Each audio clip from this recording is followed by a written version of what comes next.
able to also manage the small team or even some brands that I might have. So just doing a quick introduction, we already have an idea of what content marketing is. In one way or the other, we've heard about what, content is. At least we have, at least I know that for most people, we all see content from the point of maybe the skit maker's point of view, which is also correct. But when it comes to content marketing, under this scenario, right, we're talking about that strategic creation and distribution of content across various platforms. I think that's what content marketing, that's where the skill of content marketing comes into play. It's not just you creating this content now, but how do you actually distribute this content across platforms that would end up attracting and engaging the target audience of your choice, right? We are now in a world where over billions of contents are being created, maybe even every hour or every 5 hours, as the case may be. So the challenge has now moved from creating content. It used to be creating content. It used to be a big deal, for you to just know how to create some content, for you to know how to post on social media, for you to know how to create a blog post and whatnot like that. But today, that has been made quite easy, especially even when we're talking about AI here. It does that for you in less than seconds. Now, the challenge has now moved from, creating content to, how do you actually distribute this content to reach your target audience? So that's where content marketing skill comes into play, and that's what you try to do every time. So why is it important, right? Content marketing is used to build trust and obviously establishes, that brand authority, boost SEO, and leads to long-term customer engagement. Now, like I mentioned, content marketing has come a long way. Before, it used to be just knowing how to do these things, knowing how to create this content. But now it has, continuously, and it is still adapting as the case may be, right? Especially when you now bring in AI into the picture, right? So it is revolutionizing the space and automating and scaling content creation as the case may be. Now we're going to quickly take a look at, the impact of AI in content marketing, or even, let's say, even digital marketing as a whole, right?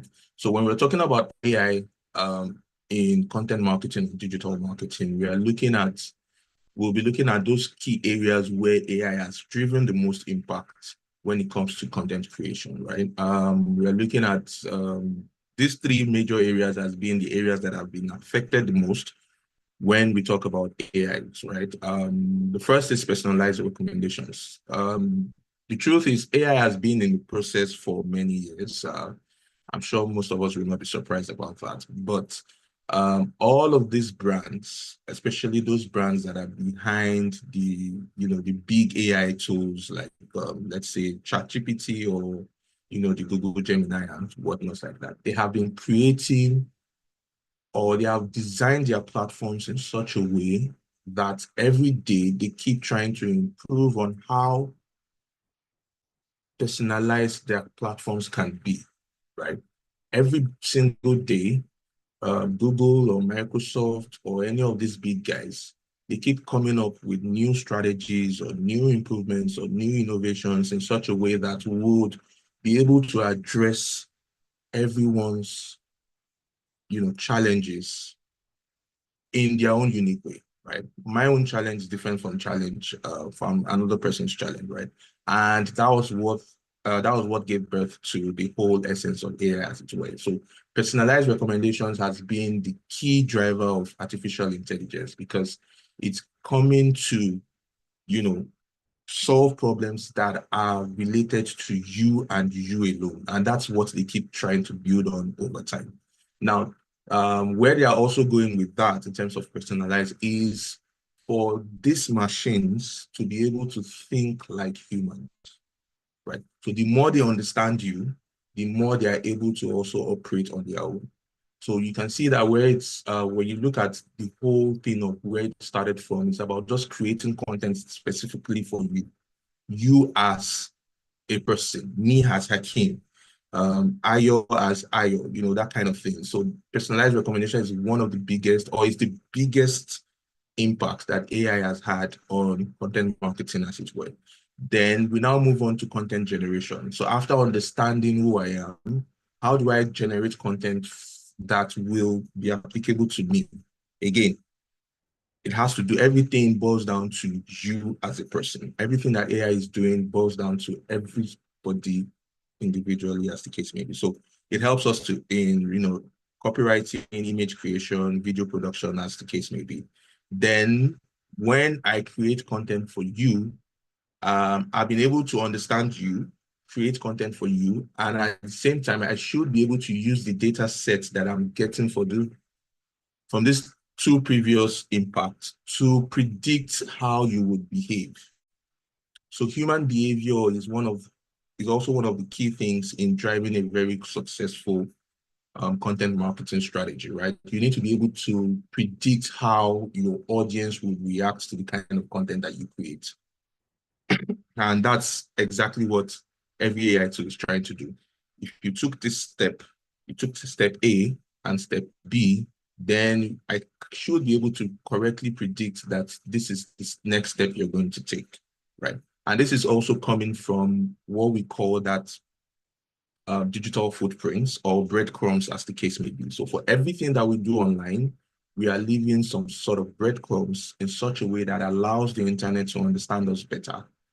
That way, they are able to create personalized recommendations for us, create content that will suit our personality, and at the same time, also predict our next move. And without these things, it is actually impossible for anything like digital marketing to come into play. It has its challenges, obviously, talking about data privacy and all of those things, but we will not get into that because of time. So we are looking at the application of AI now. So we've spoken about personalization and targeting, right?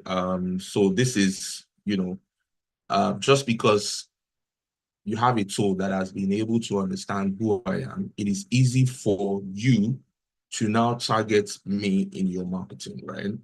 You create content in such a way that, you're able to identify that this is the guy that I want to talk to. This is the customer that I want to talk to. I don't want to talk to this customer, but you're able to choose, right? So it has in applying AI to your strategy, you're able to personalize and target your audience correctly, right?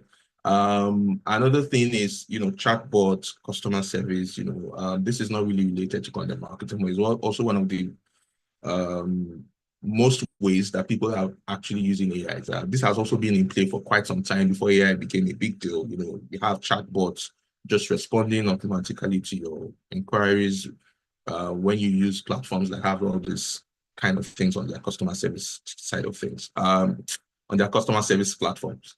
Another thing is now the content creation and optimization. Yes, you're now able to create content and optimize this content in such a way that it will target your right audience. It will also build visibility for the content that you're also creating. Because again, like I said, the challenge has now moved from creating content now to how do you actually place your content for the utmost visibility, right? So AI can help you do that. And predictive analytics is you now forecasting that, okay, if this set of people see my content, these are the actions that I expect them to take, or these are the actions that they will take in, as the case may be. Sorry about that. Now we are looking at Gen AI. What does it mean when we're talking about, content marketing, as the case may be? Gen AI is just a short for generative AI, right? And it just refers to that artificial intelligence that is capable of generating, which is where the gen comes from, generating text, images, audio, and video-based patterns learned from data sets, right? So this guy aggregates different data sets and generates content from the data sets that it has analyzed, right? How does it work? Like I said, aggregating data sets using language models is what AI works with, right? So we have large language models and GPT, NLP. These guys are actually models that artificial intelligence uses to analyze large data sets and use that information to generate human-like content and improve over time with their usage, right? What impact does this have? Obviously, there's no even need to, spell that right now. Everybody's seeing the impact, not just on industries alone, even on our personal day-to-day life. I used to tell people most of the time that we have marketing has evolved from just trying to sell to people or just trying to create content for people to how we actually live our day-to-day life. Because that is what AI is also trying to understand. How do you live your life? Because most of the decisions we make them unconsciously. We make them based on who we are and not what we think we are. We might think that you're the one in control and say, okay, I want to buy biscuits today. It's because you chose to buy biscuits today. No, it's actually because you're used to buying biscuits. It's natural. It kicks in, right? And that area is what AI is trying to understand. What are those things that naturally kick off or triggers the actions that you take when it comes to your everyday life, right? So it has just evolved from, just buying and selling online or creating content and letting people see this content to how do you actually live your life every day. So with that, we have what we call the um, customer avatar that speaks into demographics and psychographics of your customer, right? It used to be just demographics, just knowing their names, knowing their age, where they stay, and then you use that data or information to predict who this person might be. However, now we have more information into their psychographics. So their psychographics is telling you what kind of content they consume, what time do they even wake up, what time do they browse through their phones, when are they mostly active, what are those things that they like doing. So these are natural things that you do from, every day just to get by, and you don't even know that you're making those actions because that's who you are. You feel like because you've actually chosen that. We'll talk about ethical considerations soon in terms of AI, because that's where one of the biggest challenge is. But however, yes, we're going to look at it quickly here. When we're talking about ethical considerations, we're now looking at how good is it for you to actually use AI in your content marketing strategy? And the first one would be, when you're considering AI, is that potential for AI to amplify existing biases in data sets, right?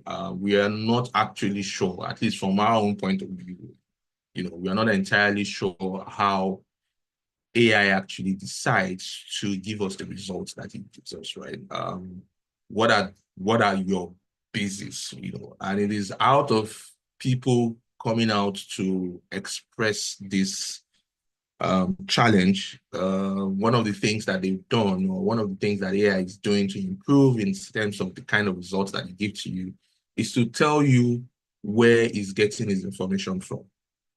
So now when you try and run some search on any of the AI tools, you always see a reference to where they got their results from. So they give you about two or three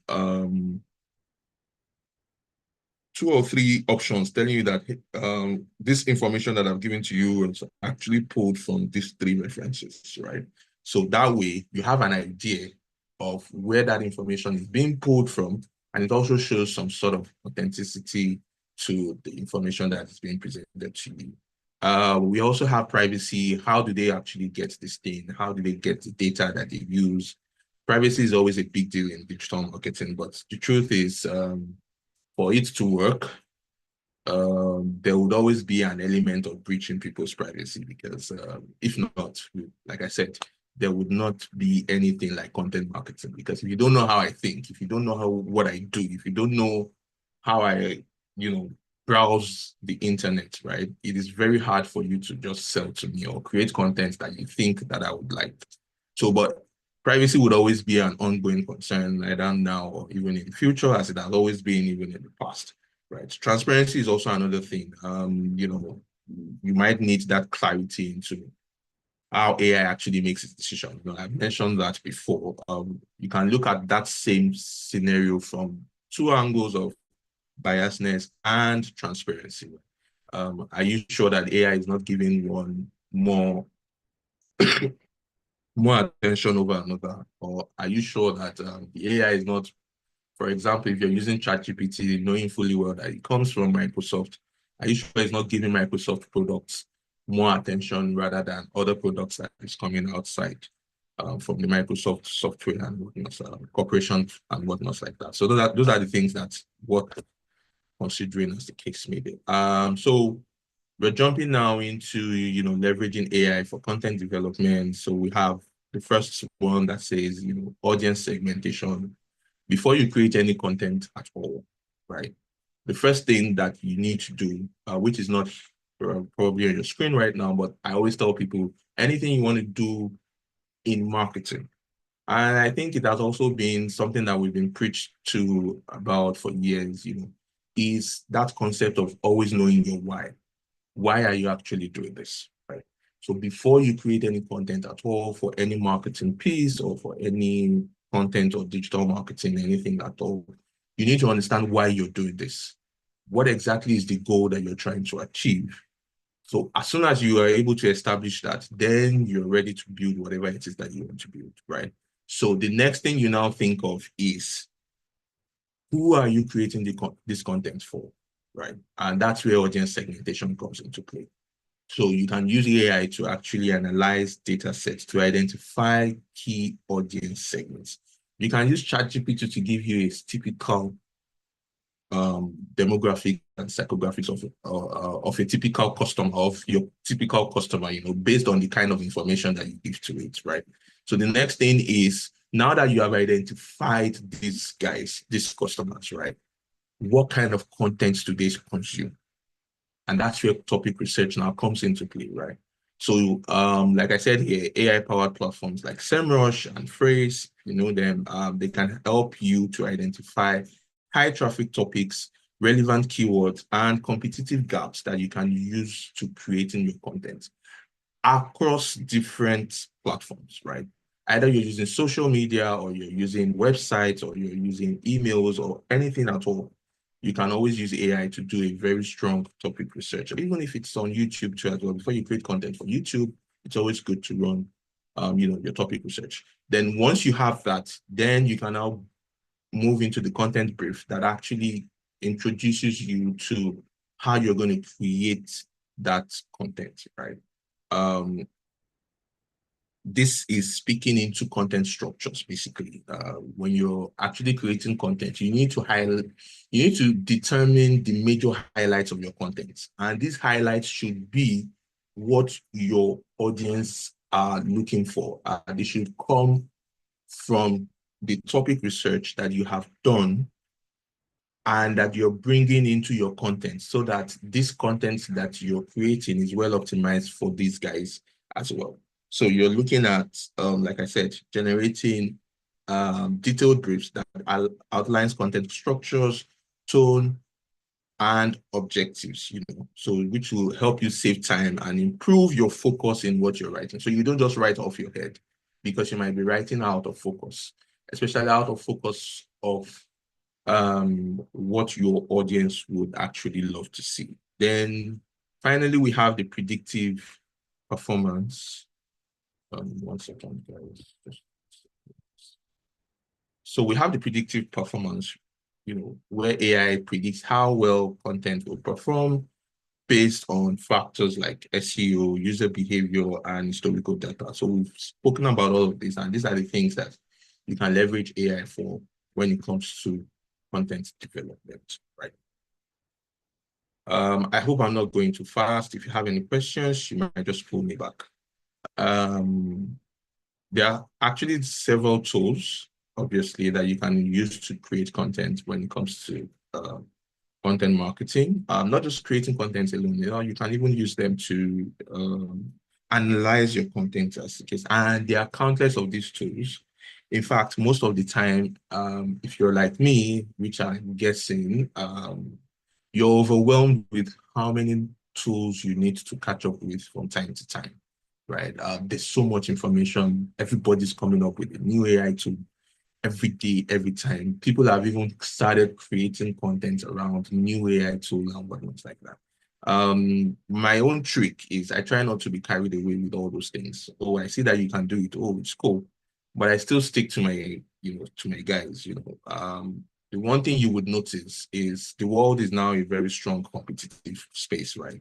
So if one AI tool comes out today and is actually outperforming the major guys on a particular feature, right? The one thing that you would see happen is the fact that this major guy too will go and update its content to reflect that new guy's capability, right? So I am, for one, I'm just a sucker for the old guys.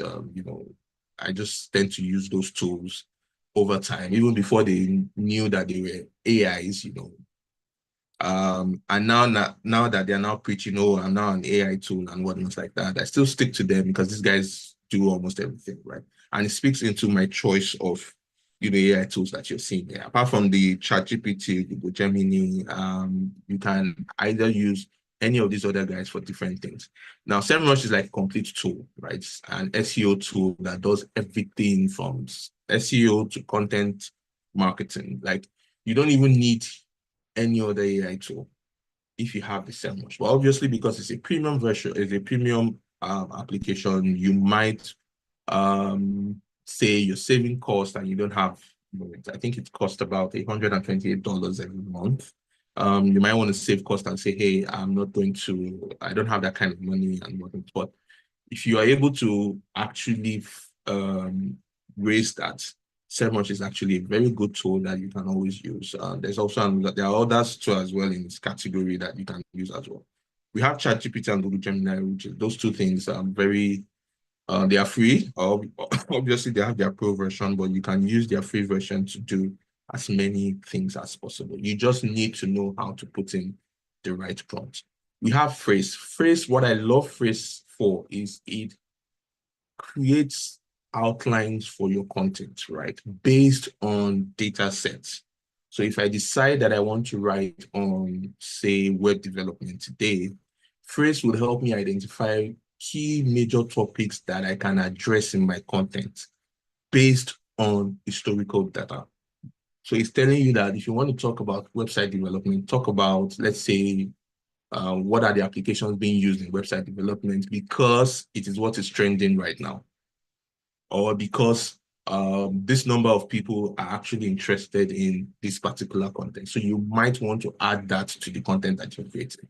So it makes Phrase kind of very cool. If you're using the premium version of Phrase, from this outline, it can create a content for you on its own, right? However, the free version allows you to just do that topic research that allows you to understand, and it even arranges it for you. That's one cool thing about Phrase, right? It just arranges it for you in such a way that you can just check out how you're going to build that content. Now, this topic research that I'm talking about is also available in SEMrush.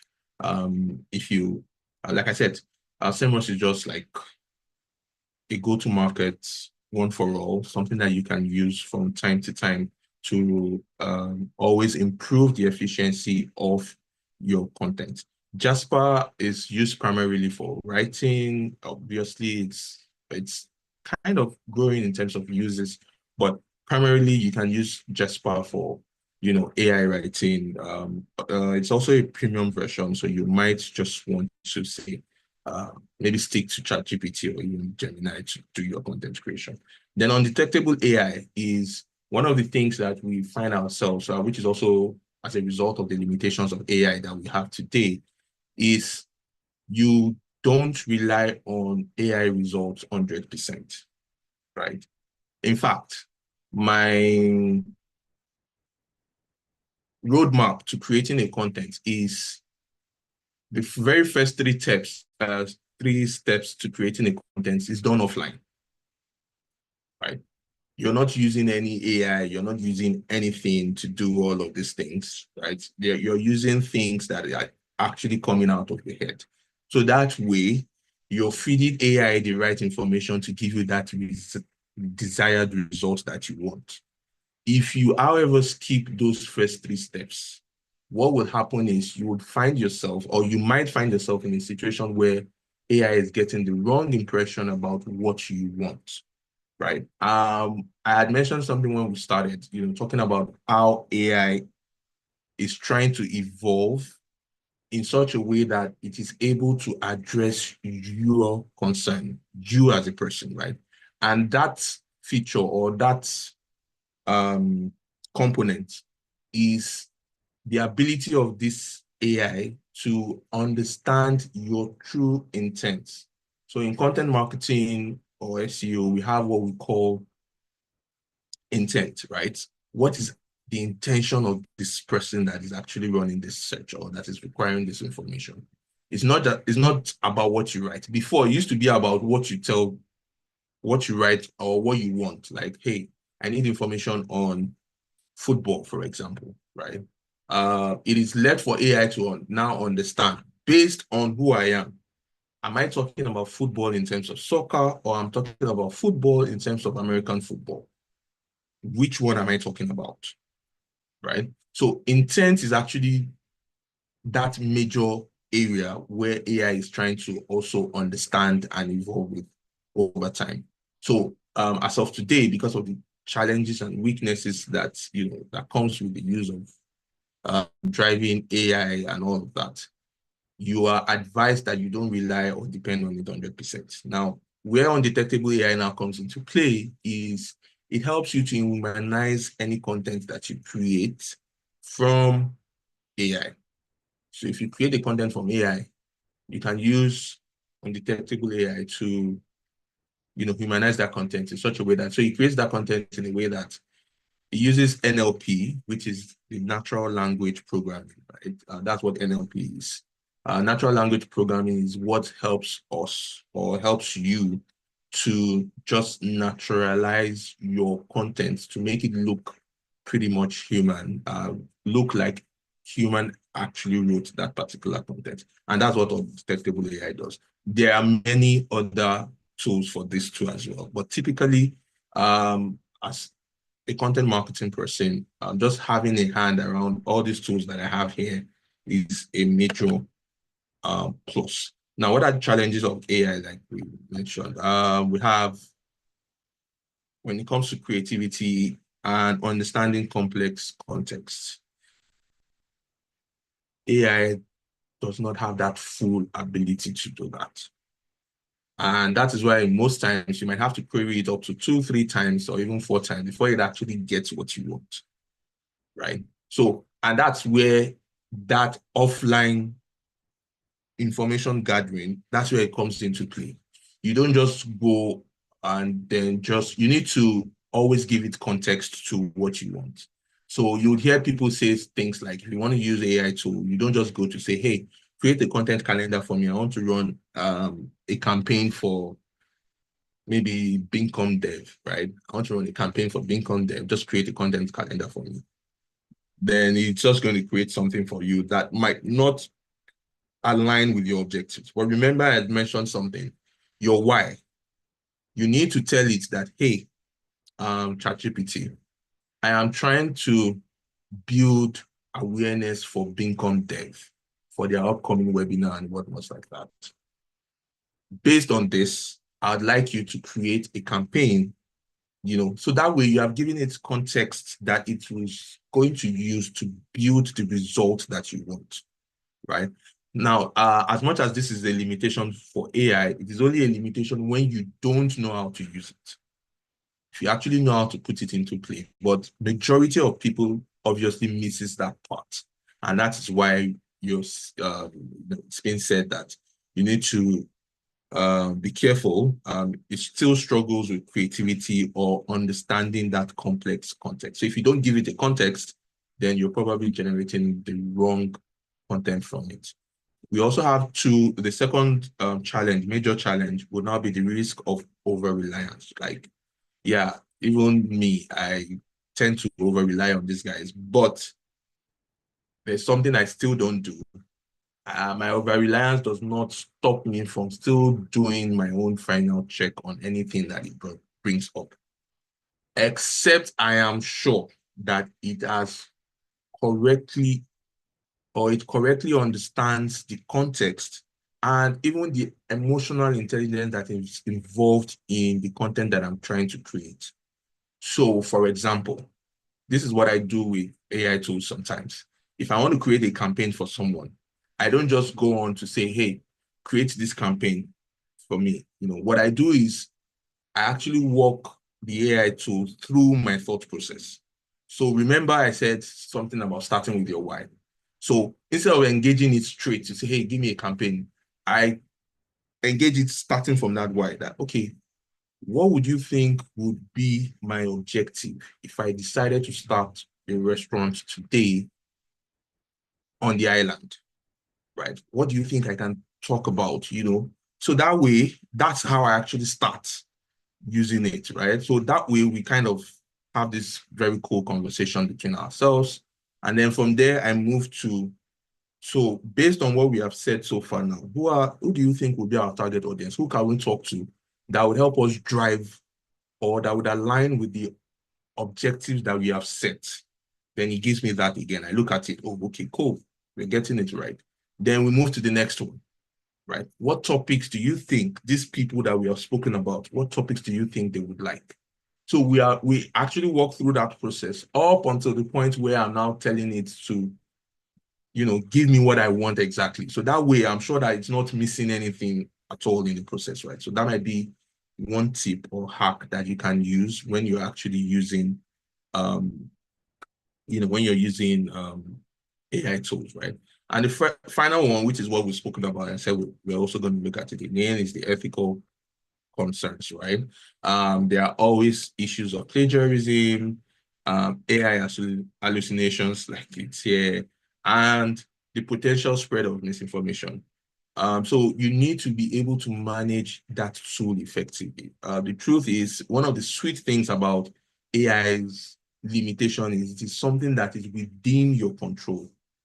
Last, even if you're unable to actually address these issues, you might also just want to jump on fixing the issues yourself, right? You would have done more than 70% of the work for you. So all you just have to do is find time to actually fix that issue by yourself. So these challenges are something that you should, pay attention to.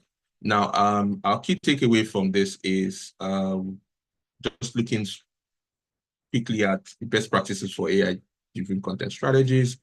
Just know that AI is your assistant, right? It is not a god, right? It is something that can help you think. I use it very much for my thought process rather than actually doing the work, but just help me think. Then I will be able to say that this is exactly what I'm trying to do. Sorry, 1 second, guys.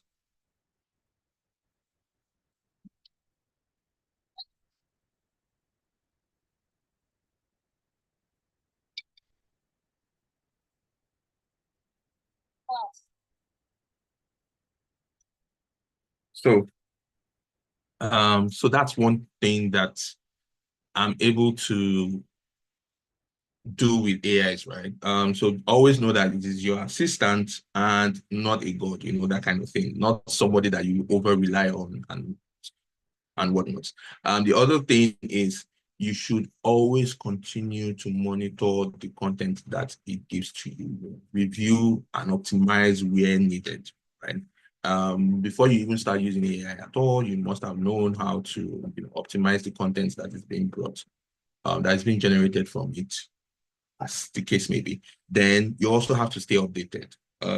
It's one of the biggest challenge in today's world, staying updated, what has changed, which algorithm has been introduced, or what platform, especially as a content marketing, is very hard, having to pay attention to everything that is happening around all the digital marketing channels in the world. Even there are new channels coming up. You need to know what is going on there again. You need to know how your clients can actually benefit from this new trend. You need to know how to use this new tool and whatnot like that. So these three things are actually, very important and something that I would like everyone to just take away from today's session. Now, to conclude, the future of content marketing is we're looking at personalization again is something that we're looking at. Personalization will always be a big deal with AI.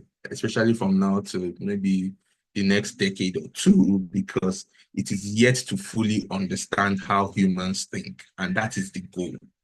That is what they're actually looking at. That's what they're looking to, build. They want to be able to think like human beings, right?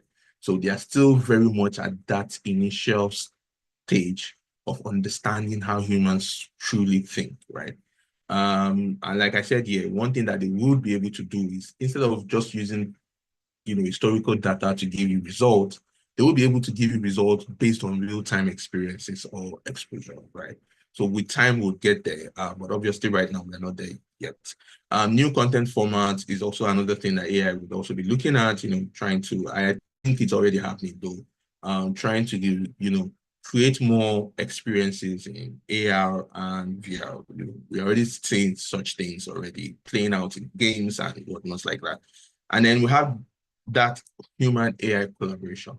Although I say this human AI collaboration with so much of um, how will I put this? I'm being careful about that statement in terms of when discussing the future of AI, because one of what AI is working towards in future is something that has nothing to do with humans, right? But however, as of today, and maybe say in the next decade, human AI collaboration might be a big deal to creating that very authentic or creating that valuable content that you desire. But I know that eventually you get to a point where you just fold your arms and AI takes over, not just the technical side of things alone, but like I said, something that is coming from understanding your emotional intelligence and whatnot like that. It brings all of these things together, and it makes what the future holds for us very, very interesting. That will be the end of my quick, short presentation. I'll take questions if you have one. If not, I hand over to Ayo to take up from here. Thank you guys for your time, and it's nice to meet you guys again.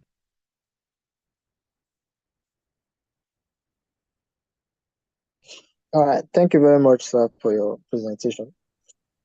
All right. Does anyone have any question based on what he has presented for us, or if you have a personal experience where you made a personal experience regarding content marketing that you'd like to share, please let us know. Well, okay. If not, I do have a question. But if not, I do have two questions though. Oh, okay, please go ahead. Okay. Yeah, I didn't get that part because my network got cut off. You were mentioning something about your roadmap for content creation. You said offline research, offline research without AI. So I just wanted you to elaborate more on that. Yeah. So I explained that a bit. So my offline roadmap to creating content is, like I said, understanding why you're doing this. What are your objectives, right? Like they are broken down into three. Why are you doing this? Who are you doing this for? Right? And that initial analysis of what are you going to say to those people that you're creating them for? So it is this information that you've done, either it's a brainstorming session or it's something that you just, maybe you're using your residual knowledge to gather. It is this information that you take and feed into online systems, right? For them, either it might not even be an AI tool, right? It might just even be maybe just a keyword research tool. Before you do your keyword research at all, you must always go through that first three phase of offline process, right? Your objective, AI cannot know your objective for you, obviously. So you know what you're doing. You know why you're doing it, right? Who are you doing this for? That initial analysis of who you're building this content for. If you're creating a restaurant, what kind of stuff does your restaurant sell? Does it sell Chinese food, for example? So it means that you want to talk to those that actually love eating Chinese foods and not just anybody at all. So those three things are like my roadmap before you now take all the data and information that you've gotten from that. It doesn't have to be much. Most of the time, they're just tiny bits of information, but it's already creating a roadmap that's for you to actually generate the best content before you now take that into before you take that into online processes that you can use to build this content. So I hope you understand that Yes, explanation. I All right. do. All right. So my other I have a question is question. Oh, okay. Can continue, Ayobami. okay, sir. Ask your question. I'll come after you. So my other question is you mentioned that in the next decade AI would be um capable of more than just giving out the the basic idea of what content we would want to make. It to basically be doing more of the work. So if AI now at this point does mainly what we are supposed to be doing, like if AI now can now do more of this, and then would there really be a necessity for this your roadmap for content creation? Like what's other method, or what other way would we try to use? I don't know how to put this. I get your Uh, question. okay. And it's an interesting one and something that people have asked me over time. And this is my own take, right? You need to understand that what is happening is not necessarily AI taking over. Give me a second. Sorry, guys. Okay.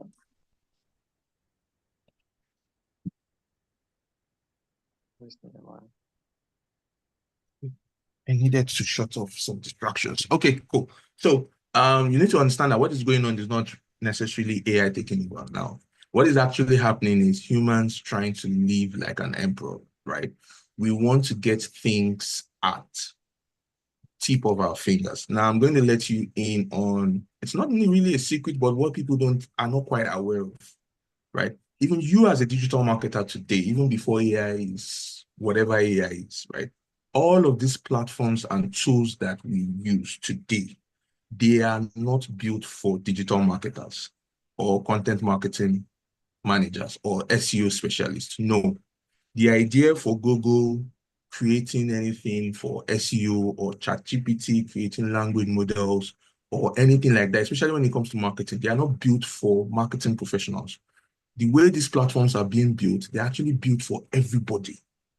And that's why you see every day they're trying to improve on the platforms to make it simpler to use. However, where we now have an edge is trust that many people are not willing to understand how these things work. Now, what you sell today as a professional digital marketer or content marketer or SEOs is knowledge, right? Knowledge that someone is too lazy to learn about. This information is out there free. We're in that information era now where I used to tell people I actually trained in digital marketing about some 7 years ago for $250,000. Like that's how much I paid, 250K. I remember saving my salary to actually attend that class, right? Today, you don't need that. You could possibly just, even if you're paying for any class today, you're just paying because you need more than that information. The information is out there, it's free for everybody to get, right? So what is happening, what would happen is for you to keep up with what AI is trying to do is for you to keep updating and building your knowledge. Many people would not be open to do that, right? Most of what even the biggest guys, let's say the Elon Musk and all of these guys, what they sell today is knowledge. Is the knowledge to actually do these things. That same knowledge that they have is something that you can also get, to build something for yourself. So what you would have is even in the next 20 years, if AI is doing all these things by yourself, you still have the majority of people that are there that still don't know how to use this effectively. Like, for example, many people know about ChatGPT, but if you ask them, how would you use ChatGPT to build your business? That's a different thing entirely. Just means still doing the same thing, but going through a different process in achieving it. And that different process is what they don't know, is what they are not willing, or is what they don't have time to actually focus on and then sit down and use it for their business. All they know is, oh, let me just create this content and then, let me throw it in there, right? And that part, that initial offline strategy that I spoke about, even in 20 years' time, you cannot do without it. Because at the end of the day, we are still all human beings, right? In 20 years from now, the generation of people that would be in vogue or in trend, there are things that you learn just by interacting with other people that AI cannot know. Whatever it is AI knows today is what we are feeding it, right? So you can even have that information before AI has that information. Before AI can build a trend out of something, you as humans interacting with your friends, having a discussion like this, with different people will definitely give you that insight into how I think. There's still nothing that beats, going to people and then asking them questions firsthand, that kind of thing. They're telling you how they think and whatnot like that. So at the end of the day, all you need to do to keep up with this is continuously building your knowledge base. How does it work? What are those things that you can use these things for? It's the way we use our smartphones today. Like many people will buy iPhones and they only do call messages and that's it. When that phone can do way lot more, like way more than that. So that's my own take when it comes to people saying that, oh, if I'm saying this, then that means AI will come and take our jobs. No, actually, it will even create more job opportunities. The same way SEO was built by Google. Like there was nothing like SEO if Google did not come into play. And the reason why Google did not create their search engine for SEO. They created their search engines for everybody. Like if you want to find out about anything, just come here and run your search. So they didn't create their websites having SEOs in mind. No. So the SEOs that they had in mind at the point of creation were their staff members, were people that are working in their offices. But then it became a big deal and people started seeing opportunities. Oh, let me learn how this actually works and I can use it to help people build their businesses. And that's like, and today SEO is now like a profession that everyone is, boasting of, everyone is being proud of, everyone is making 5-figure salary from it and what things like that, or 6-figure salary from it and whatnot like that. So that's my own take about this. I know maybe some other people might have a different take on it, but I hope you understand that my point of view from that explanation. Yes, I do understand. Thank you very much. Thank you. All right. Someone had a question before. I have one. Okay. Can I go on? Yes. Yes, please. Okay, so I actually have. So I feel so bad that I didn't come in from the beginning, so I missed a lot. But I have two questions that are on my mind, right?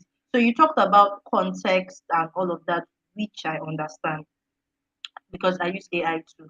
But there are certain things for instance, there are certain things you want to ask AI to do. I have an over reliance problem, no doubt about that. But I just want to know how trustworthy is it, like when I tell AI to do a keyword analysis or a research, how accurate or how much should we trust AI? That's one. And number two, please, when will AI start doing graphics for me so that I can rest? Because the graphics they are giving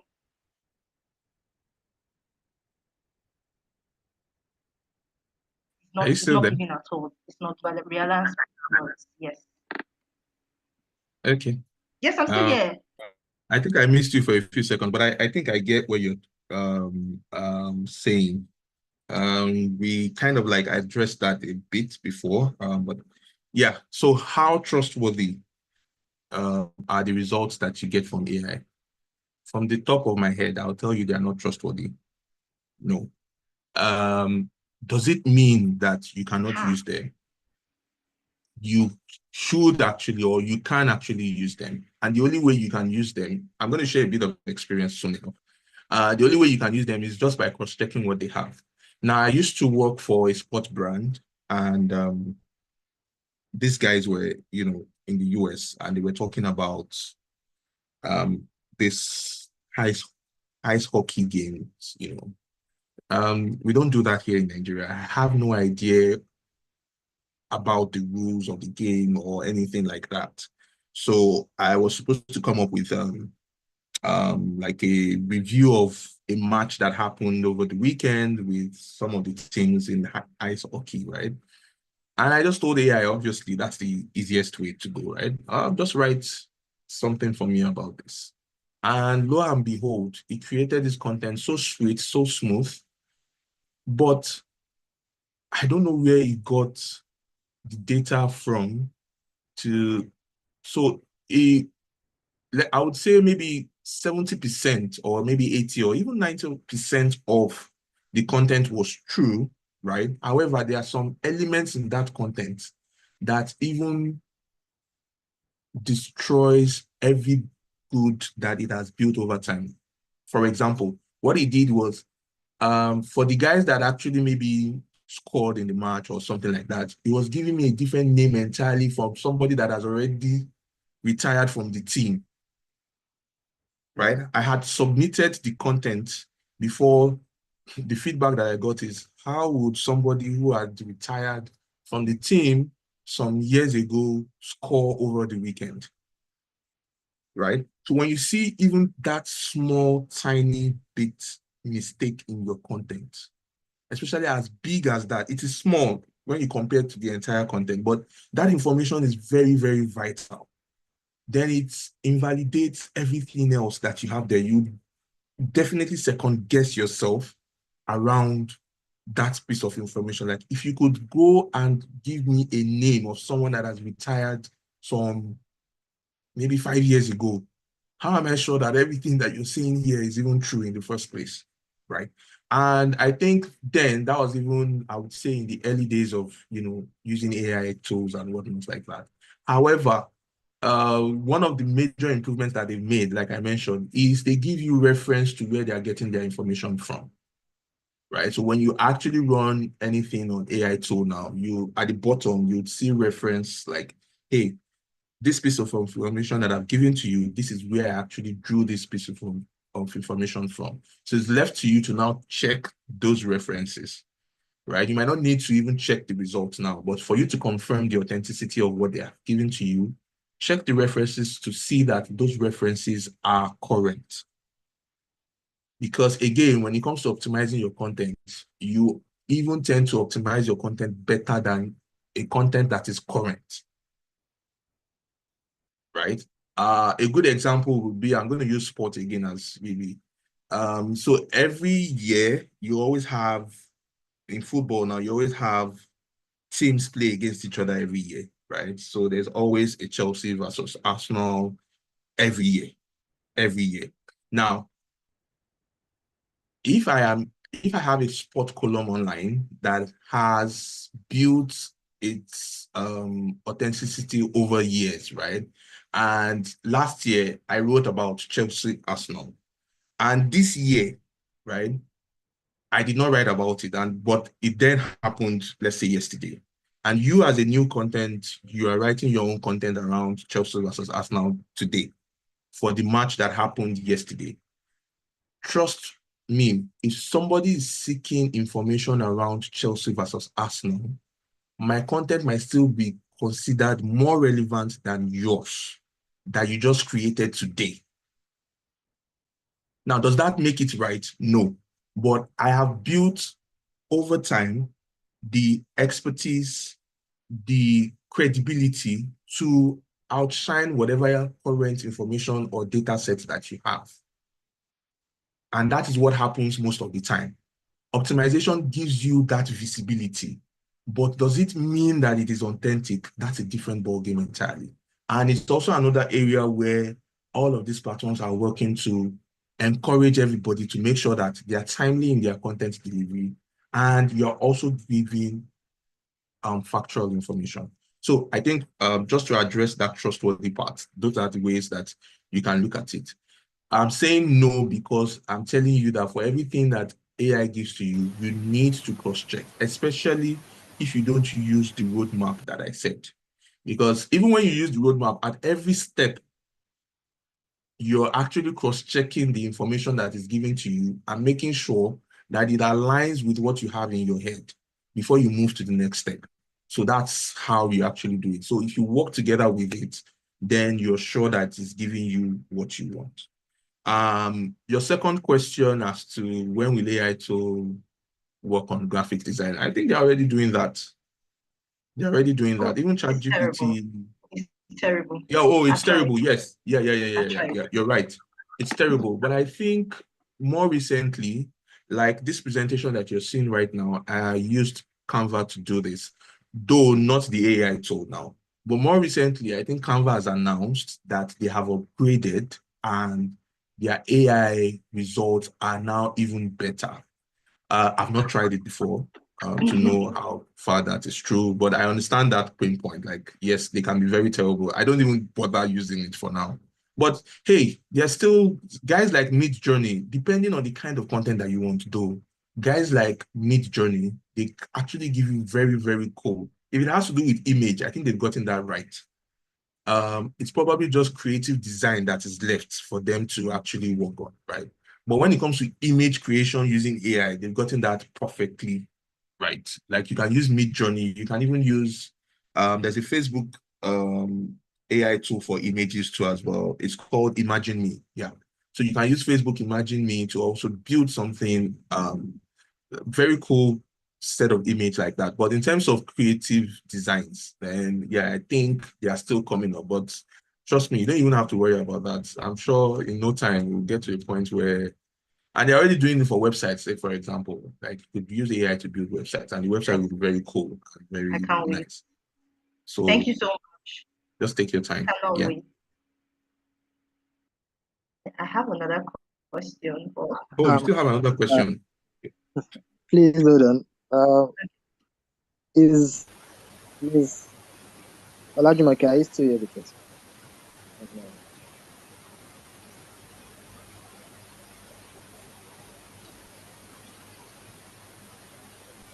No. Olajumake. It's Olajumake. Ah. Mm, okay, she was actually supposed to also speak as well, but I don't know. I've not been able to get through to her. Okay. Since she's not responding, you can go on with your question. Right. like I said, I'm Let's so sorry. I wish I had joined since, so I don't know if our guest is only focused as a content marketer. Because my question is related to marketing, but not entirely content. So I don't know I missed his introduction, and this is so painful. I don't know why Dam Larry told me last minute. Well, I don't know if I can go and have him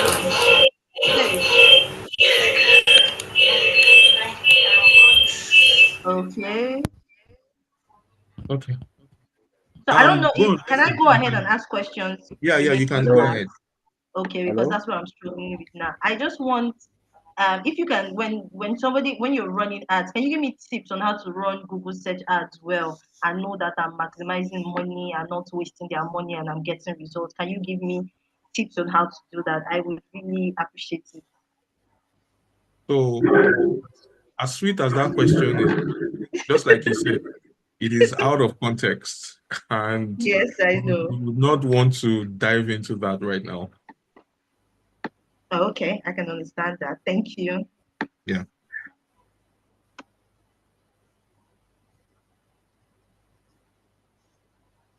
Hello. I'm done. No.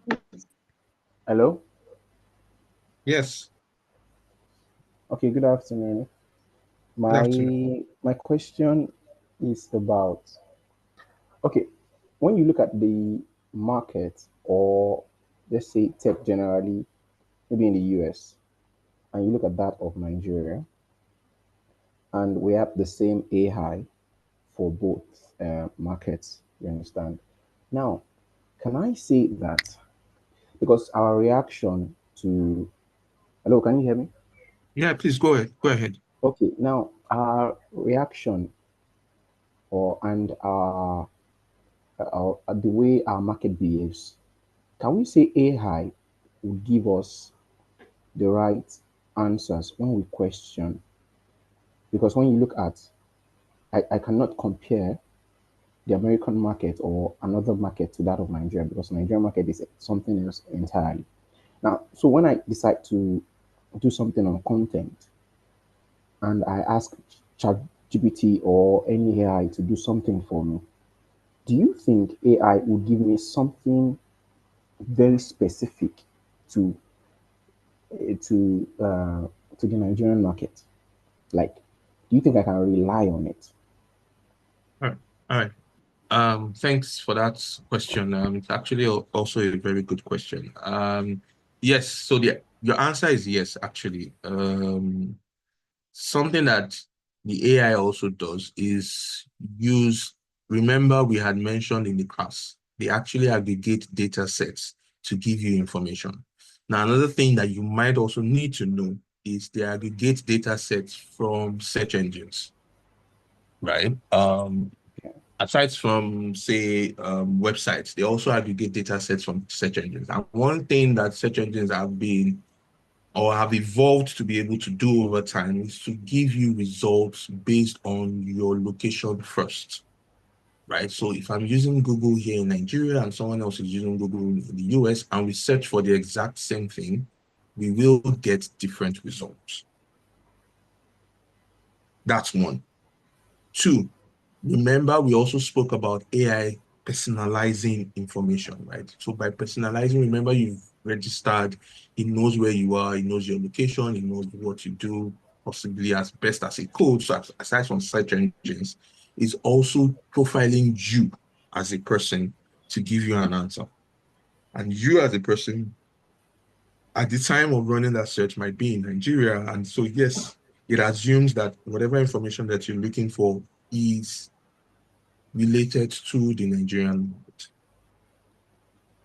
Okay. So there's no dispute about that. Even in Nigeria, even if we are seated next to each other, right, and we run the same search on AI, we would get different results because your own interest is different from my own interest, right? And it's using that data set to give you the kind of results that you want. I've actually done these experiments before, where we just put it to test. You run the same thing. Are you getting the same results? No. So always note that that personalization in terms of AI is very, very strong. It's one of their strongest areas, and it's something that they keep working on from time to time. All right. Thank you.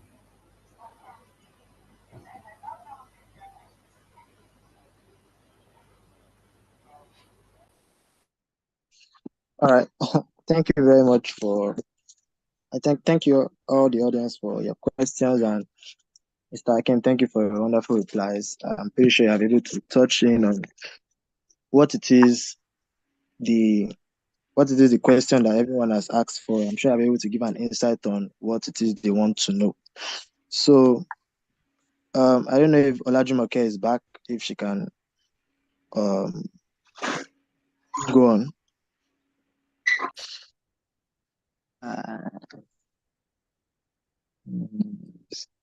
Yes, Olajumoke. I Olajumoke, it could be your browser. It's possible. It could be your browser. You can change browser. Maybe that's why you are finding it difficult to mute, or probably your mouthpiece. Let me stop sharing too. Just Also, Mr. Akim, right? Thank you so much for your presentation. Right, it was really enlightening. Just one more thing, right? I wanted to say this before. I don't know if you would be wanting to leave now, but wanted to say this before, we conclude your session, right? Do I have a question? So let me ask my question first, right? So, what's your opinion on using? I mean, video content is top on the list of the most watched kind of content or most desired kind of content amongst target audience. Doesn't matter the location, right? Yeah. So using, and there's this gradual rise of faceless YouTube channels or Yeah. using, using AI to create video content, right? Now, Yeah. comparing AI video content or faceless, video content to, and humanized content, actual people speaking, right? Which of these two contents would you think would be better, and what would you suggest concerning faceless video content that is currently on the rise? What's your opinion on both of these kind of content? Okay. All right.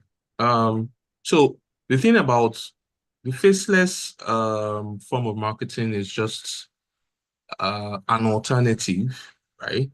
For people that don't want to show their faces online, or the people that don't have the means to create video content, because creating video content can actually be expensive. Before you use your mic, before you use your cameras, before you use all of those things, right? Um, Preferred, if you have the means, trust me, you're better off doing your own video, showing your own face at every point in time. That is more authentic than using a faceless YouTube channel, right? Even for faceless YouTube channels, you have all these guys preaching all these things, but I would say it's coming more from the angle of um, not building an authentic brand, but building maybe a brand that you just want to monetize strictly for monetization purpose. So that kind of content are content that there's this disclaimer that, hey, whatever it is that you're getting from this guy is not actually. So it depends on, remember, I always say something about your objective, right? So one thing people will tell you about faceless YouTube channels, the kind of contents that you create with that, right, are mostly jumping on trends, right? Things that, are fast moving at the time, things that probably doesn't require so much attention or verification at the time, right? That's what people use faceless channels for the most. It is not to say that it doesn't work on the other side of things, but if you're building a brand that you're trying to build an audience for yourself, you're trying to build what's it called now? You're trying to build um an identity for your brand, right? You might want to use um putting your face out there, creating that video content from scratch yourself and what it's like that. But again, it still boils down to what you are able to do. So if you're not able to use your face at the time, you can obviously use the faceless approach and build your community over time. So one thing about faceless approach in building your brand identity, it might take time because you would not be jumping on trends, right? You will be jumping on, things that relate to your business. So it might take time for you to actually, gather that community. But once people know that, over the years, you've not shown your face, you've been running that faceless approach to your things, then they would, build that trust over time with, the kind of contents that you're creating. So it still boils down to, why are you doing this before you can now eventually say, hey, this is what I should go for, because based on what I want, I think this would actually work better for me. So I hope that has also answered that question. Yes, succinctly, right. Thank you so much for your expert advice on that, right? So the second thing I also wanted to mention is that at Bincom, we offer mentorship programs, right? And would really love to have somebody like you on our mentorship program where you can mentor, other um, digital marketers, techies generally on, marketing and all that, right? We have different mentorship options, right? If it's something you're open to, we can reach out to you with the different options we have. I was going to say, are you sure that conversation is for this call? Yes, Okay. yes. Okay.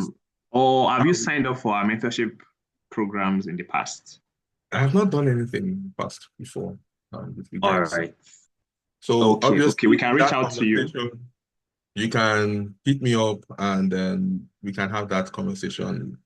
At least I don't think we would want to do that here in front of everyone. Oh, sure. We're just hoping if it's something you're open to, then we can reach out Yeah, to you. sure. You can reach out to me. Definitely. All right, fantastic. Thank you so much. Okay. So over to you, Ayobami.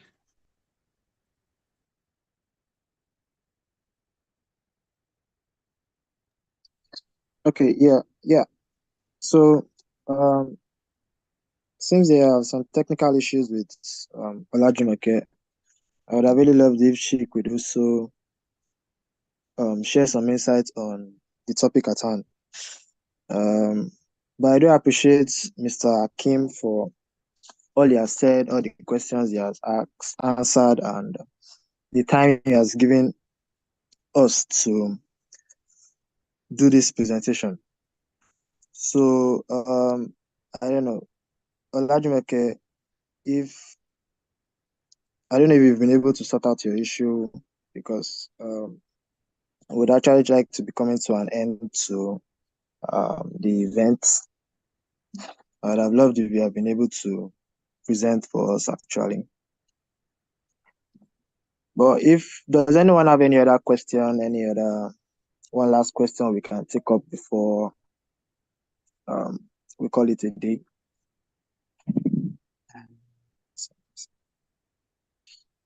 Mm,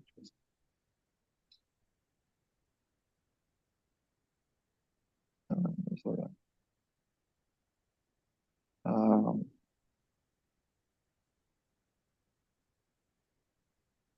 okay, so I will take the silence as there's no other question. But I do something just came out at the top of my mind now. So I will just take the one last question before we call it a day. So for Mr. Kim, my question. Yeah.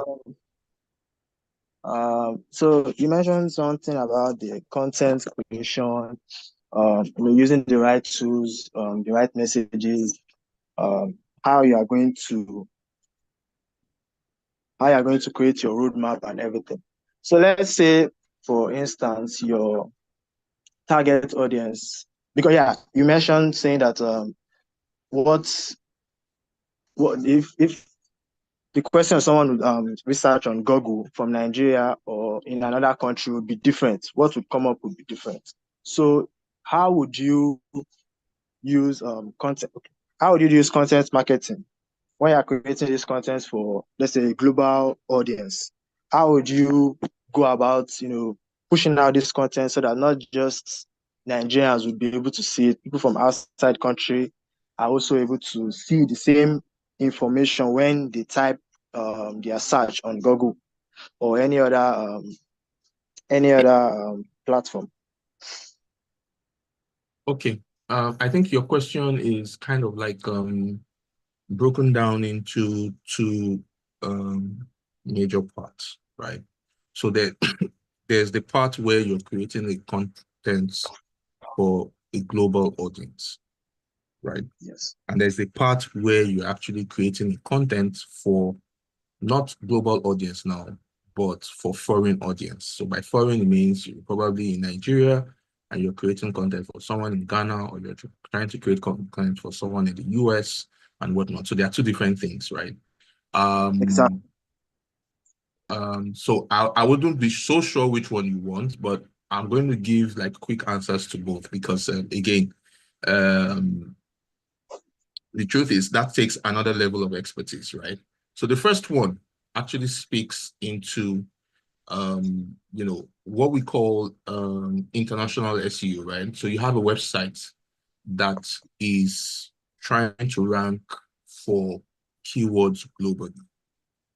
Now, everything boils down to keyword research, right? So when you do your keyword, you're checking how these keywords are faring or how people are actually addressing these keywords on a global scale, right? And that's how you create content based on that. You look at other people that are also probably maybe ranking for these keywords globally, and then you're trying to outdo them in terms of content creation and whatnot. Then your website too, obviously, you cannot say maybe you're serving Nigerians and you want to create content globally. No. So if you're serving the world, even if you, for example, create, like, let's say, I don't want to use sports again, but let's say you create a food blog, right? You're creating content around food, right? The truth of the matter is you still have your primary target audience, right? But someone like even McDonald's or any of these global franchise brands, they still have their primary target audience as well. So the way people actually do this, to get that global ranking across board is they actually, like I said, they actually build their website to have that international capacity, right? And it is addressing different countries. Like I said, I don't want to go into details about that because it's a bit complex when it comes to, but long and short, international SEO is what you use to actually do that.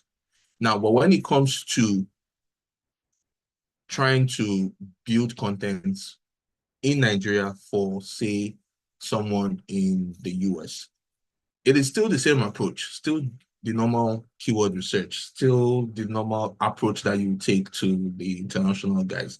The only thing is, this time around, instead of trying to do global, you're picking that specific country that you want to target.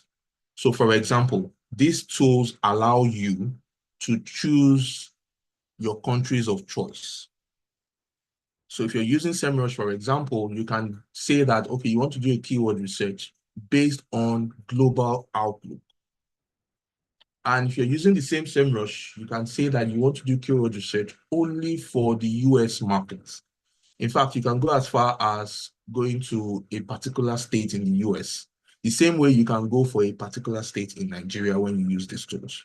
So these tools are they're evolving very fast when it comes to geo-targeting, right?